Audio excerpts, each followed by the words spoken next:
Hi friends, welcome to open gate academy. Friends, ఈరోజే మనము మన అకాడమీ నుంచి మెటీరియల్ మరియు ఆన్లైన్ క్లాసుల కోర్సు, దాంతోపాటు టెస్ట్ సిరీస్ అనేది ప్రారంభించడం జరిగింది. దాదాపు ఒక నెలలోపే మీకు మెటీరియల్ మరియు టెస్ట్లు క్లాసులు కొంచెం లేట్ అవ్వచ్చు, కానీ మెటీరియల్ మాత్రం మీకు 100% ఈ మంత్ ఎండింగ్ కల్లా మీకు మన యాప్లో అందుబాటులో ఉంచుతాము. ఫ్రెండ్స్, మనము ఒక ఎగ్జామ్కు ప్రిపేర్ అవుతున్నప్పుడు ఫస్ట్ మన దగ్గర సిలబస్ కాపీ అనేది ఉండాలి. ఆ సిలబస్ కాపీ తగ్గట్టుగా మన దగ్గర మెటీరియల్ అనేది ఉండాలి. ఆ మెటీరియల్ మనకి ఎలా ఉండాలి అంటే, మనకు ఈజీగా సరళంగా అర్థం కావాలి. దానితో పాటు ప్రీవియస్ ఇయర్ క్వశ్చన్స్ అనేది కవర్ చేస్తుందా లేదా, ఆ 2 కండిషన్స్ అనేది మనకు చాలా ఇంపార్టెంట్ అనమాట. అట్లా కవర్ చేసే ఆ మెటీరియల్ అంతా కవర్ చేసే కంటెంట్ మన అకాడమీలో మనము ప్రొవైడ్ చేస్తున్నాము. దయచేసి ఈ ఎగ్జామ్కు ప్రిపేర్ అయ్యే వాళ్ళు ఒకసారి మన యాప్ ఓపెన్ చేసి అందులో కంటెంట్ వెళ్తే చూడండి. మనము ఫ్రీగానే పెట్టాము, అంటే మీరు బాలకాండ వరకు మీరు ఫ్రీగా చదువుకోవచ్చు. ఓకేనా ఫ్రెండ్స్? అయితే మన material previous year questions cover చేసిందా లేదా అంటే చూడండి ఫ్రెండ్స్.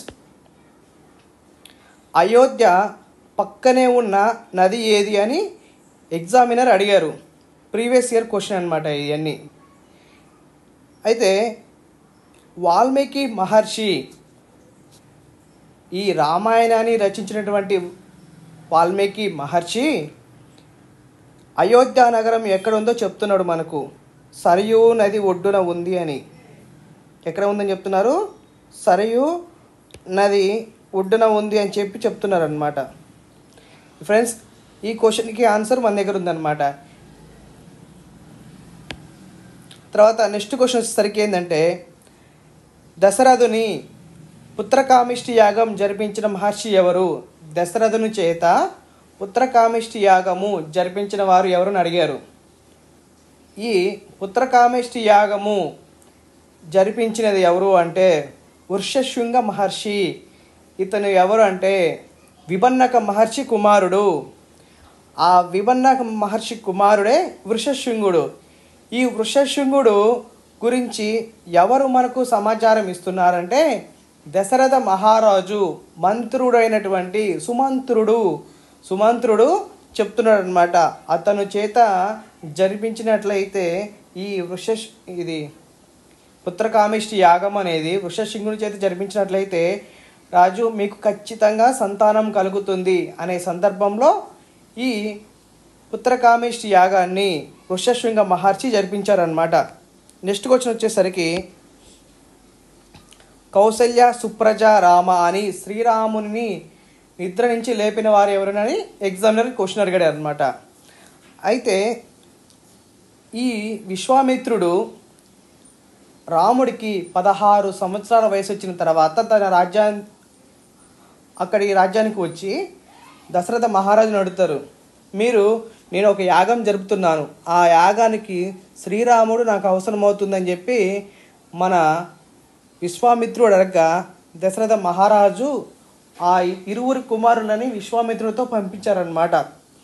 అప్పుడు తీసుకెళ్ళిన తర్వాత ఒకరోజు రాత్రి అంటే ఆ వెళ్ళిన రాత్రి నిద్ర పడుకుంటారనమాట. వాళ్ళిద్దరు లేయడానికి విశ్వామిత్రుడు ఒక మంత్రోపదేశమే, అది కౌసల్య సుప్రజ రామ.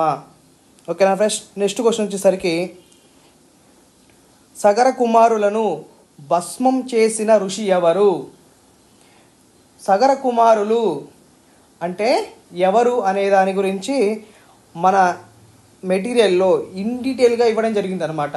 ఈ సగరులు ఎవరు, తర్వాత ఈ సగరులని కపిల మహర్షి ఎవరు? కపిల మహర్షి అంటే సాక్షాత్తు విష్ణు రూపమే అనమాట. తను భూమి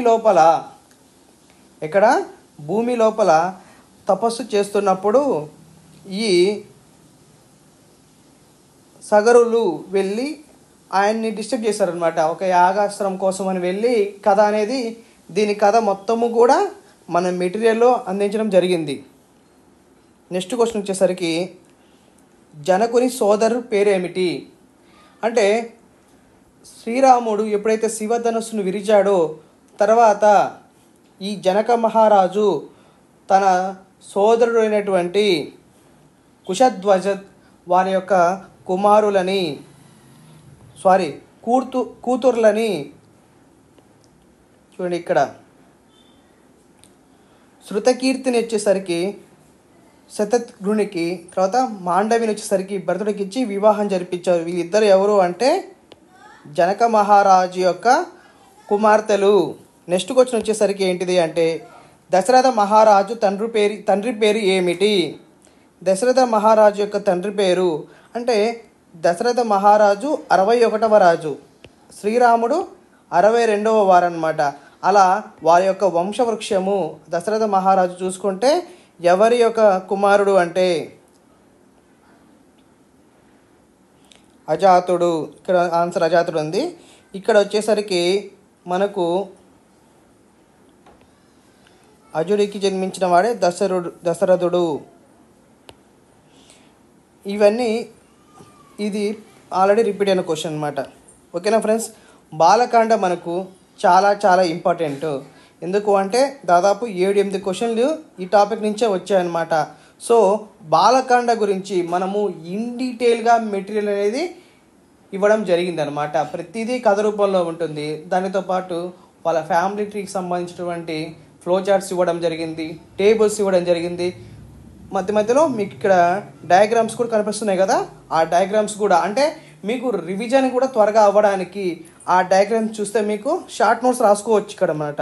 ఎందుకు ఇక్కడ ఋష్యశృంగ మహారాజు ఏం చేస్తున్నారు, ఋష్యశృంగుడు ఏం చేస్తున్నాడు, దశరథ మహారాజు చేత పుత్రకామిష్టి యాగం జరిపిస్తున్నారు కదా. అట్లా ప్రతిదీ మీరు సింగిల్ లైన్లో రాసుకోవచ్చు అనమాట. ఒకసారి మన మెటీరియల్ చూడండి, దాదాపు మీకు ప్రతిదీ కూడా పేజెస్ ఎక్కువ ఉందని అనుకోకండి. ప్రతిదీ కూడా కథ రూపంలో ఉంటుంది. ఆ అన్ని పేజెస్ కూడా మీరు కరెక్ట్గా 1 అవర్ లోపే చదివేస్తారనమాట. తర్వాత ఈజీగా గుర్తుండడానికి మన మెటీరియల్లో కొన్ని ఫ్లో చార్ట్స్ కూడా ఇస్తున్నాం అనమాట. ఓకేనా ఫ్రెండ్స్, థ్యాంక్ యూ.